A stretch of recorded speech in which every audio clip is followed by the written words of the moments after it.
নমস্কাৰ বন্ধুসকল, আপোনালোকৰ কাৰণে লৈ আহিছোঁ অত্যন্ত গুৰুত্বপূৰ্ণ খবৰ। বাংলাদেশত যোৱা এক মাহৰ পৰা যি ভয়াৱহ অৱস্থাৰ সৃষ্টি হৈছে আৰু যাৰ ফলস্বৰূপে হাছিনা চৰকাৰৰ পতন হৈছিল, সেই ভয়াৱহ অৱস্থাৰ সৃষ্টিকৰ্তা কোনো বিদেশী শক্তি নেকি? তাক লৈ বহুতৰে মনত বহুতো প্ৰশ্নৰ উত্থাপন হৈছে আৰু বিভিন্ন সূত্ৰই আমেৰিকা এই বিশেষ কামটোত জড়িত হ'ব পাৰে বুলি দাবী কৰিছিল। বাংলাদেশৰ হাছিনা চৰকাৰৰ পতনত আমেৰিকাৰ কিবা ভূমিকা আছে নেকি বুলি প্ৰশ্ন কৰাত হোৱাইট হাউচৰ স্প'ক্সপাৰ্চনগৰাকীয়ে কি ৰিপ্লাই দিছিল আমি জানি লওঁ আহক। হোৱাইট হাউচৰ প্ৰেছ ছেক্ৰেটাৰী কেৰিনে ক'লে, "We have had no involvement at all.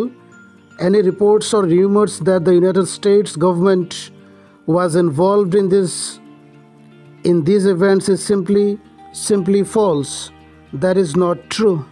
আৰু সেইমতে বন্ধুসকল, হোৱাইট হাউচৰ প্ৰেছ ছেক্ৰেটাৰী কেৰিনে ক'লে, আমেৰিকা যুক্তৰাষ্ট্ৰৰ কোনো ধৰণৰ ইনভলভমেণ্ট নাছিল বাংলাদেশত, আৰু বাংলাদেশত যি অৱস্থাৰ সৃষ্টি হৈছে তাত আমেৰিকা যুক্তৰাষ্ট্ৰৰ কিবা ভূমিকা আছে বুলি যিবিলাক বাতৰি ওলাইছে সেইবিলাক ভুৱা বুলি তেখেতে জানিব দিয়ে। ছেক্ৰেটাৰীগৰাকীয়ে আৰু ক'লে, "That Bangladeshi people should determine the future of the Bangladeshi government."